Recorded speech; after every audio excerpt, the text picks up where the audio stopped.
This is Sky News Today, live from Westminster, where MPs are preparing to challenge the Prime Minister over the prospect of a no-deal Brexit. So where do things go from here? Joining me to discuss that are Joe Moore, who is the former Director of Legislative Affairs in Downing Street under Theresa May, and Maddy Thimont Jack, a senior researcher at the Institute for Government. OK, Joe, just talk us through it. What are the so-called Rebel Alliance trying to do today? So I think it's actually they've done what they needed to do, and they've been very clear and sort of quite straightforward in their intention. They've said that if a withdrawal agreement isn't approved by Parliament, or Parliament hasn't categorically said that they approve of no deal, by the 19th of October, the Prime Minister has to request a 3-month extension to Article 50. If the EU come back with an alternative extension date, he has to agree to that. However, the Parliament has a lock that but they've got to get that into law first, haven't they? So the practical steps are what? So that's the intention. The practical steps today will be a perfectly normal day in Parliament in terms of sitting times. It will be a Monday sitting time because we're back from the recess. But Speaker's Conference will happen at 12 o'clock. He'll be notified of the statements that the government wants to give. We're expecting 2, but it could be more. He'll also select any urgent questions. Then 2:30, business will start as normal. There'll be an hour of Foreign Office questions. There'll be a 10-minute rule bill. It'll all be perfectly normal until then. Then the Speaker will likely, we expect, hear the application for an emergency debate. Before the statements? After the statements. After the statements, right. And any urgent questions. That member, whoever the sort of lead person is, will have 3 minutes to make their case to the House. The Speaker will then give his ruling and ask for Parliament to agree. 40 MPs stand up, then they can go ahead. And the Speaker will allocate a time as to when that debate should happen. It can either be immediately or he can set a future date like tomorrow. And the debate can go on for up to 3 hours. And would one expect that debate would be today? I'd be amazed if it isn't, if it's granted. But that's only opening the door, as I understand it. You then have to have the substantive debate. So this is only the first step in the sort of motion of sequences that we'll see throughout the week. This is to get control of the order paper and possibly other things that we aren't aware of. We've not seen the motion they intend to table. We've not seen what amendments might be tabled to that motion, etc. So it's all going to be sort of slightly looking at it in real time. But we do know that they're going to use it as a means to take control of the order paper. We expect them to introduce a bill which will do along the lines of how I've just outlined and take over time in Parliament tomorrow to push that through. And where, just finally, does the government's counter-attack using the Fixed Term Parliament Act to vote on a general election happen?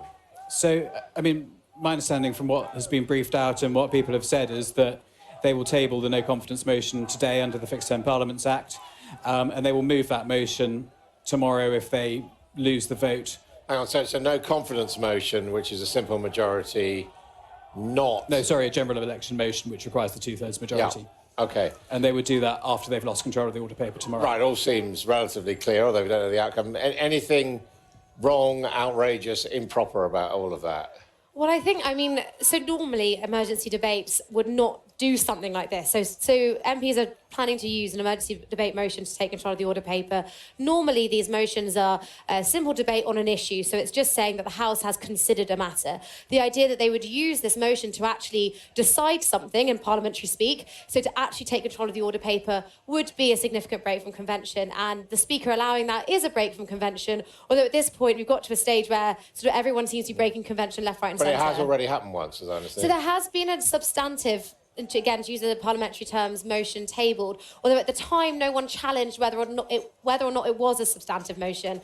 And again, that was something that it was phrased slightly differently. It didn't do anything close to what MPs are planning to do today. So they really are relying on the Speaker to be willing to allow them to do it. I mean, the Speaker has called what the government did last week by proroguing Parliament for five weeks this autumn a constitutional outrage. So I think we can imagine that the Speaker is ready and willing to facilitate MPs having a view on Brexit, given that his view is that the government is trying to prevent that.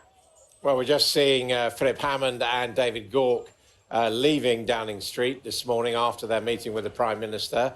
We'll catch up with them and find out if they've changed their minds. Will you still be voting against Boris Johnson tonight? Mr. Hammond, were you convinced by Mr. Johnson? Sir? Red card. Dan Milton, were you convinced by the argument? Does Boris Johnson have a plan?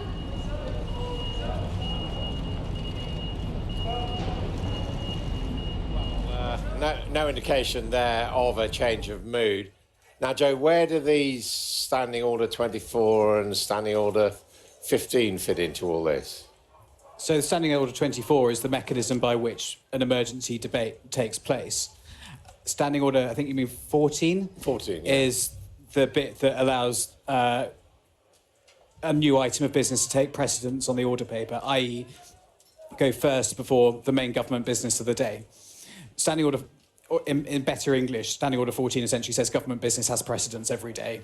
By suspending that, it means other things can come forward first. OK, now, what about the possibility of a general election and prorogation? Should we get hot under the collar about that? I mean, there's going to be a big question for Labour MPs as to whether or not they'll support a general election motion, early election motion. As Joe says, you need a two-thirds majority for that. So if Labour decides not to support it, then in theory that sort of puts pay to the government's plans.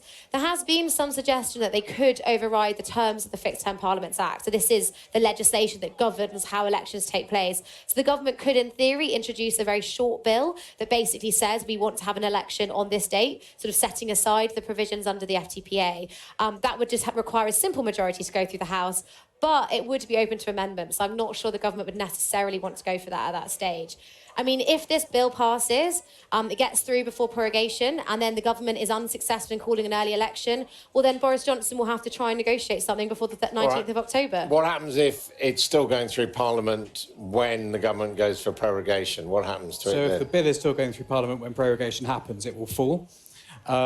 Should it have completed all its parliamentary stages by that time and be ready for royal assent, it would be granted royal assent at the moment of prorogation. So they've got to get it through the Lords and the Commons? They've got to get it through both houses, as with every other bill. Right. The interesting thing will be what follows the prorogation and what the government's plan is then, because they will obviously be gaming the long-term consequences of losing both things potentially tomorrow and today. And, you know, will they then be thinking about doing a Queen's speech on the 14th of... or, you know, whenever they've announced it'll come 14th back. of October.